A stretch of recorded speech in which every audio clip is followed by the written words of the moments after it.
Hay quienes comentan que hoy la ciencia está en una especie de dictadura que prohíbe y acalla todas las visiones contrarias. Sin embargo, la astrología está en casi todos lados. No solo es una sección de muchos programas de televisión, también es una sección de muchos periódicos. La idea de que se puede predecir el futuro o definir la personalidad de una persona con base a su fecha de nacimiento a través de la influencia de los astros ha generado riquezas y fama para empresarios, personajes y hasta famosos de este mundillo que ofrecen todo tipo de respuestas a las preguntas más humanas basándose en la astrología. ¿Tu marido trabaja en una oficina de contabilidad? Sí, ¿Con él trabaja una mujer rubia, cabello corto? sí. Ten cuidado porque te lo estás sonsacando. El mero hecho de que cada día se estén gastando miles y miles de dólares en consultas telefónicas o por internet, así como que se estén viendo millones y millones de minutos de contenido astrológico, hace que la pregunta ¿es real la astrología? Esté más que justificada.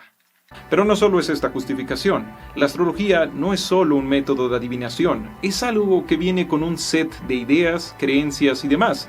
Por ejemplo, la idea de que los planetas y su posición tienen una influencia importante sobre la mente humana implica que la economía, la política y quizás hasta la psicología no son tan importantes, sino que son inferiores a la astrología, que no es tan importante hacerte ver por un médico, ni mucho menos revisar o entender la historia, tampoco verdaderamente realizar un análisis sobre lo que vas a hacer, qué decisiones tomarás, tampoco menos reflexionar o tomar terapia. No, porque todo eso verdaderamente va subordinado a lo que plantean los astros. Y esto es lo que los reyes de la antigüedad hacían, pues consultaban con los oráculos qué día tenían que ir a la batalla, o qué día tenían que esperar, o qué día pues no era bueno hacer esto o lo otro. Así, si lo pensamos y lo revisamos, la historia de la antigüedad es un gran registro del fracaso de la astrología para guiar a la gente y a los pueblos, pues las tierras de toda Europa y Asia son cementerios de reyes e imperios que en su momento confiaron su destino a lo que decían las estrellas, o por lo menos a lo que decían aquellos que las leían. Las cosas no han cambiado tanto. Los gobiernos siguen obsesionados con intentar tomar las mejores decisiones, así como encontrar el mejor modo de guiarse. Por eso han y están gastando miles de millones de dólares en todo tipo de tecnologías y de métodos, para así intentar adelantarse a los hechos, lo que virtualmente es, pues sí, predecir el futuro, adivinarlo. Por ejemplo, hace no mucho se informaba que el Pentágono estaba tratando de poner en marcha una inteligencia artificial que pudiera hacer eso, o al menos algo muy parecido, predecir eventos. Por esto hay que decirlo, querer conocer el futuro, o lo que es lo mismo, querer tener información trascendental y significativa, no es un anhelo de gente ignorante o irracional, es algo, de hecho, perfectamente racional. Entender esto es más importante que simplemente creer y decir que cualquiera que crea en la astrología es un ignorante o un tonto. Justo en una ocasión, Carl Sagan, el afamado divulgador y científico, se negó a firmar una carta en contra de la astrología, ya que, según él, estaba formulada de forma autoritaria y más bien burlona, principalmente centrándose en que la astrología tenía orígenes arcaicos y llenos de inconsistencias como de incongruencias, algo que solo podría haber nacido de un modo dañino y contradictorio de entender el mundo, ya que muchas ciencias que hoy son respetadas nacieron del mismo modo.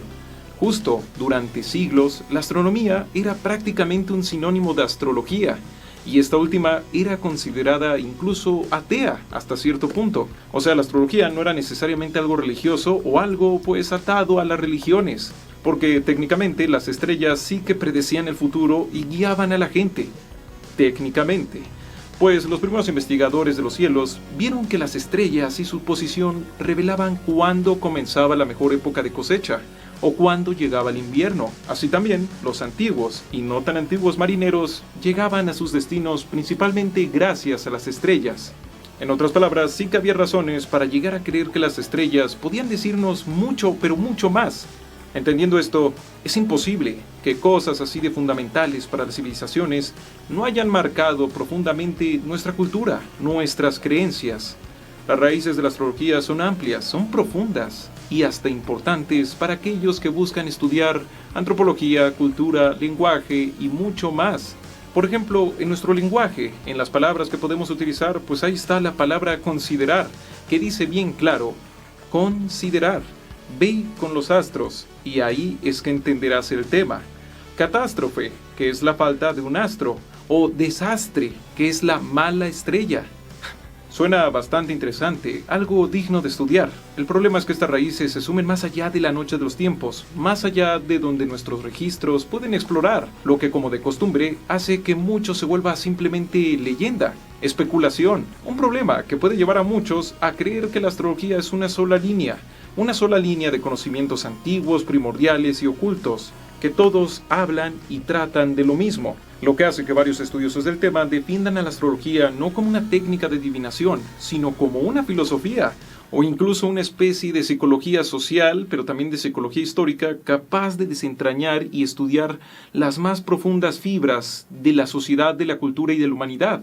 En palabras del astrólogo Federico Samaniego, hay esfuerzos por regresar a la astrología a las universidades, que tratan de sacar el pensamiento astrológico de la caverna esotérica en la que se encuentra, mezclado con todo tipo de santerías, ritos y religiones, etc. Ideas y comentarios similares se pueden encontrar de otros astrólogos con ideas y visiones diferentes a las de este astrólogo.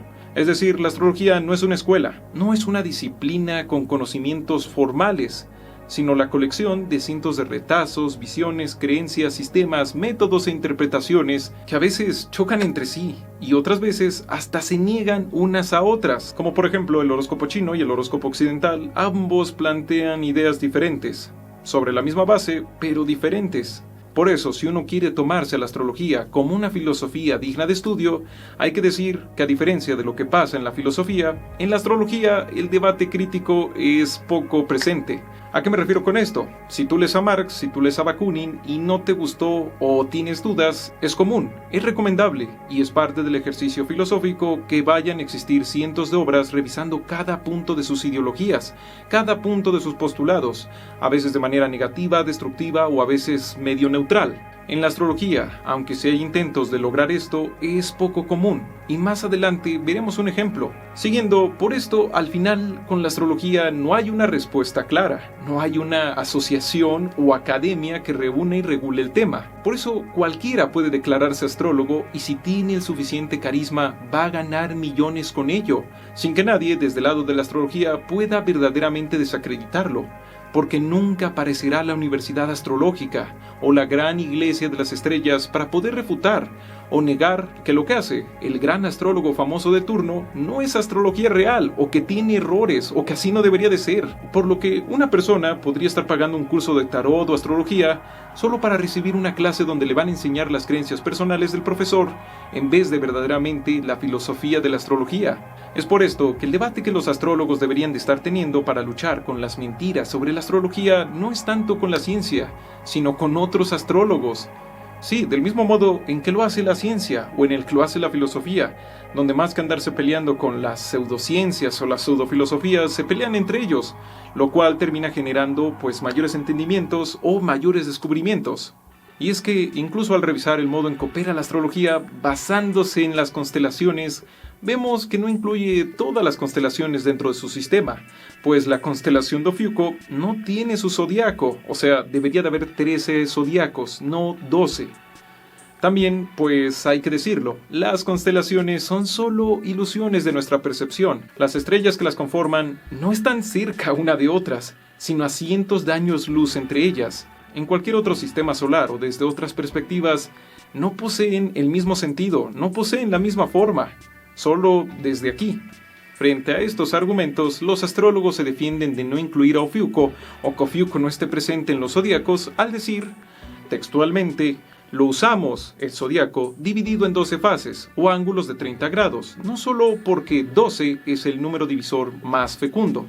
Los antiguos dirían esotérico, para el círculo de 360 grados, que permite jugar con subdivisiones basadas en el 2, el 3 y el 4. Sí, es decir, la justificación es una preferencia. Sí, solo porque 12 es un número que permite más juego con sus dividendos. Nada más. Y ya sobre el tema de que las constelaciones solo son juegos de perspectiva, dicen, constelaciones hay muchísimas. Depende de cómo la ciencia agrupe un conglomerado de estrellas. Un signo astrológico es otra cosa. En otras palabras, la astrología tampoco se trata de constelaciones astronómicas, o sobre lo que se puede verdaderamente observar en el cielo, Se trata sobre lo que ellos interpretan que sí es un signo y sobre lo que ellos interpretan que sí es una constelación o un zodiaco.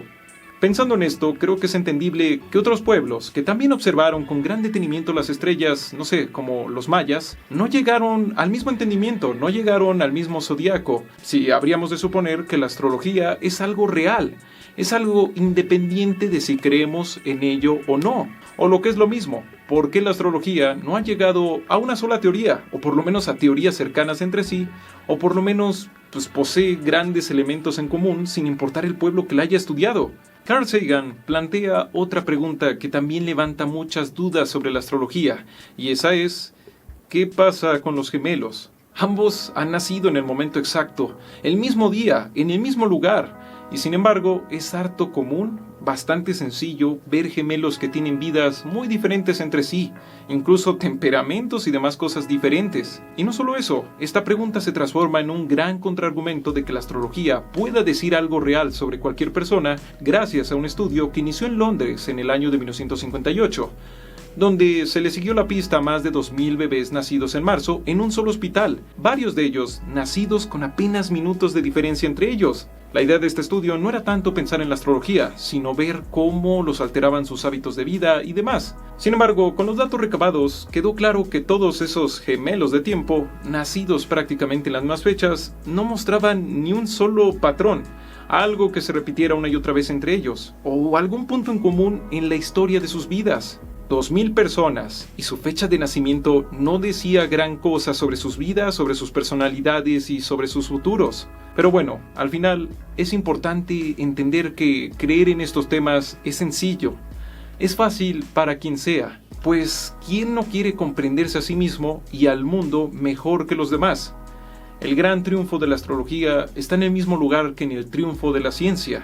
Las ganas de saber, las ganas de querer echar luz sobre la oscuridad de lo que desconocemos.